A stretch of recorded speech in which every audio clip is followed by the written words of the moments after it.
Okay, obviously a very tough loss. Got beat handily on the road. That was disappointing. That is one of the better teams in college football, but we didn't play our best in really all three phases, and that's what was disappointing to me. Now you kind of look back. We're at the halfway point in our season. The first half we went 3-3. There were some good things that happened. There were some bad things that happened. And we got the second half of our season ahead of us, and that's the way we're doing it. We're departmentalizing that the first half's behind us. Now we've got an opportunity to improve. Very few teams in college football improve this time of year. We need to be one of those that do that. And we're playing a Memphis team that is extremely talented on offense, one of the best offenses in college football. The receiver, Austin, is dynamic. The running back's very good. Defensively, I think they're a very solid group. They present some challenges with their different looks, and I think their special teams is good too. I think most of their special teams is ranked in the top 20. So overall, a very solid team. Be a good challenge for us. We're tickled to death that we're back home. Our crowd last time we were here really willed us and helped us to win. So I know our players are excited to be back home. Questions? Coach, facing one of the top defenses in Cincinnati, Mikey Keene, there are a lot of teachable moments in that game. What do you hope he learns from that game? Yeah, we got to protect the football.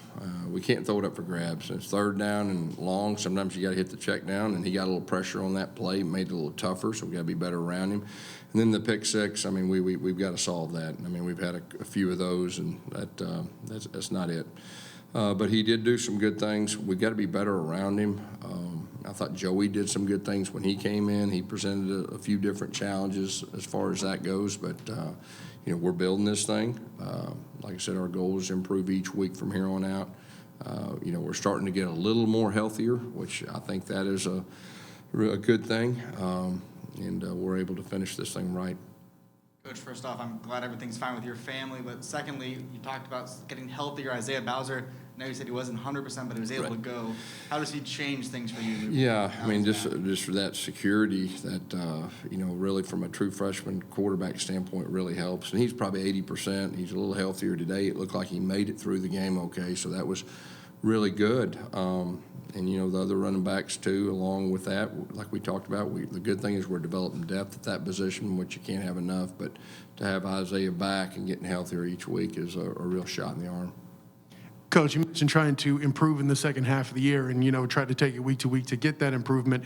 But kind of big picture, the chance to still have a positive outcome to the season, maybe make a bowl game, all that kind of stuff, is that any part of the psyche to keep things moving forward? Yeah, I mean, we got 6 games left. We need to finish strong. We're just taking it game by game right now. And the challenge I've put to our team is to get better.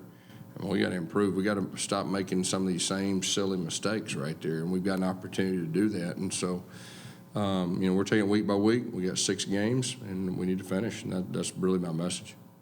Coach, after you looked at the film, how do you explain the struggles running the ball, and why didn't we see more of Mark Anthony?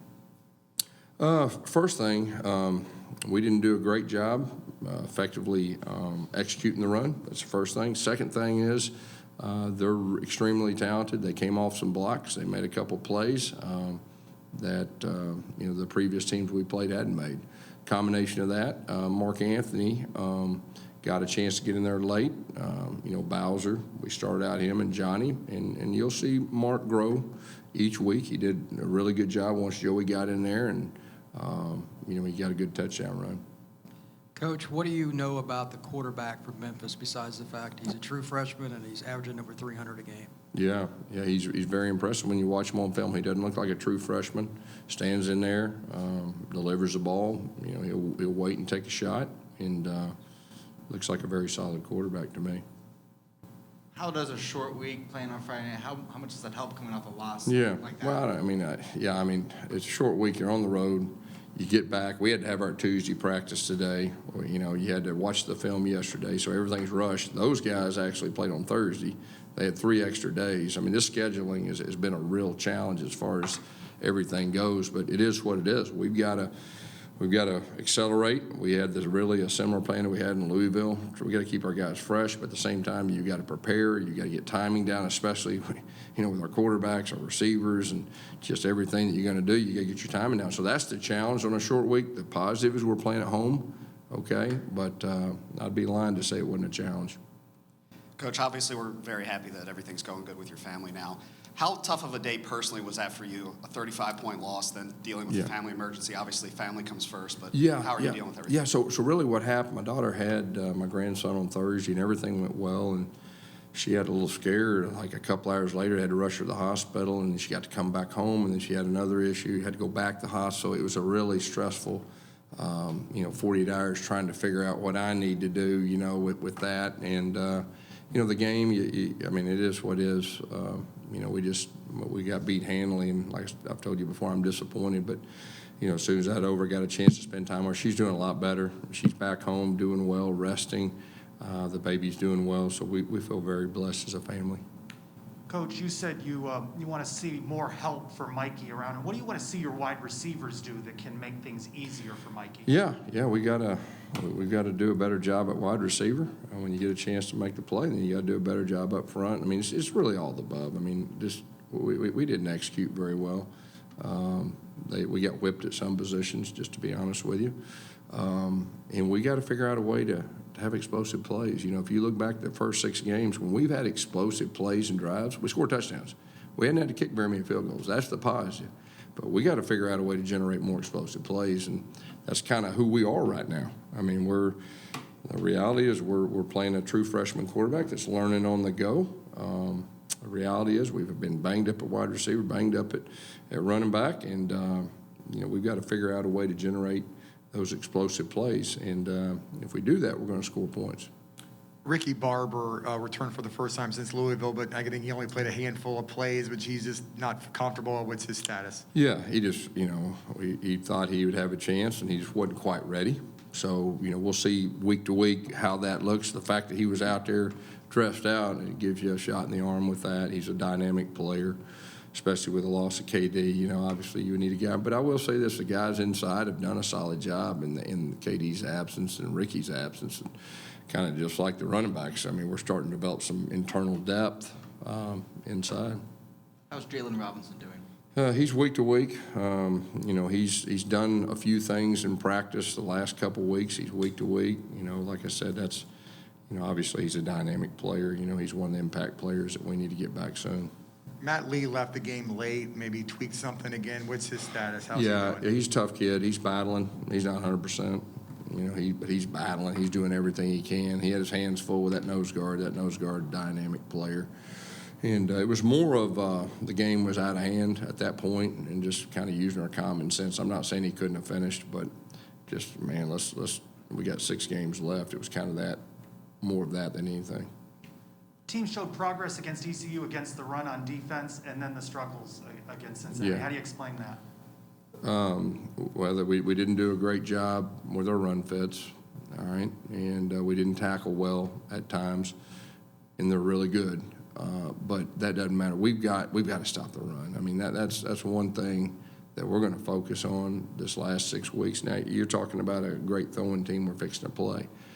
But we can't have it where peak teams can run the football on us. And so that'll be a real focus, moving forward. That's really the foundation, of a defense. Coach, obviously Cincinnati's been the standard in the American the last couple of years. They're going with you guys to the Big 12. What did you maybe learn about, where this program needs to be to compete with a team like Cincinnati? Obviously, I know you haven't had a full recruiting class. I know there's a lot of injuries this year, but what did you kind of learn, when you kind of look at that talent gap? Yeah, I mean, we're not there right now. I mean, that's what I learned. I mean, they're not just the best team in AAC. That team can play with anybody. Matter of fact, that team can beat anybody. I mean, I know what it looks like, and they could do that. But what it means for us is we're not there, but we're going to get there. And after the game, you kind of, that'll be a game that if we could fast forward a year or so and look back how far we've came, that'll be something to do measuring stick-wise as a head coach when you're developing your program. And right now, we're in the process of developing our program. I mean, it is what it is right now. We're developing our program. We're developing the foundation with all the little things that go with it. And we're going to get there, and we're going to recruit. Recruiting's going great. We're going to get there, but we're not there right now. And but we're going to get there. It was really good to see what it looks like. It was good for our players to see what it looks like. But that's an impressive group, and they'll have a chance to win the whole thing if they stay healthy. look at your last 6 games of the season, 4 of the final are at home. How helpful is that? Yeah, that's a blessing. We hadn't done worth a crap on the road this year. I mean, it is what it is with that. But this is a great home field advantage. Our fans are everything they said it would be and then some.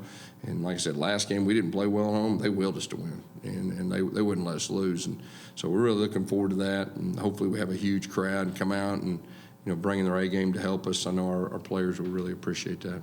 Coach, what do you think about this space game? Every year UCF has different kind of uniforms, honoring the space ties to the program and the blue color. What do you think about all that? I think it's cool, and I think it's really cool. I think recruits love it. I know our players love it. If our players love it and recruits love it, I love it. So, I really hadn't got a chance to really take everything in right now, but it's one of those advantages I think we have that makes us unique. And like I said, recruits love that kind of stuff, and our department, the marketing department, the designs that comes up with that. And I'll just say this, our social media, our video department, I'd put them up against anybody in the country. Everywhere I go, people will just come up to me out of the blue and say, golly, who's ever running y'all's video and social media, they're the best. I truly believe they are the best. And that really helps in the future with recruiting, and because that's where recruiting's going. All these guys love the videos and the uniforms and all that, but yeah, as long as our players like it and recruits like it, I like it. Coach, what's your biggest frustration with the special teams unit? We've got to solve the punt situation. I mean, we've had 2 blocked. I hadn't had a punt blocked. I don't think so. I've been a head coach until this year, so we got to solve that. And it needs to turn into an advantage. It hadn't been an advantage for us yet. I will say this, though, our field goal kicker, I do feel good about our field goal kicker. I know he hadn't kicked a lot. That last game he helped us win, but he's really been confident, and I really believe this last part of the season he's going to help us win some games. Talk more about Memphis. You mentioned their receiver. What challenges do they present? Well, they can throw the football. I think, are they in the top 10 offensively, I think? I mean, they're really good running back. Their running back's really good. Asa Martin's another running back that I actually recruited. He's with me at Auburn. I know what he can do. He's a really talented guy. He's got a great mom. They're a talented group, and that coach has been there a while. He has his foundation laid and all that, so it'll be a good challenge for us. Coach, I know you kind of talked about the stresses of, taking a flight after the game with the family, but, I know so your wife shared some pictures on social media, the baby's named after you, yeah. Baby Gus. Just what does that mean to you to have a little bit of family time and a busy schedule and having a grandson? Yeah, it's a special deal. I mean, it's having a grandson, period. I'm fortunate enough to have 2 right now. That's a game changer. And then you have one named after you. It doesn't get any better than that. It's kind of one of those real emotional deals. And when I got there and found out my daughter was, doing okay and getting better, I was able to really take it in, and just a special, special moment, and I feel very blessed. Thanks a lot, Coach. Thank you.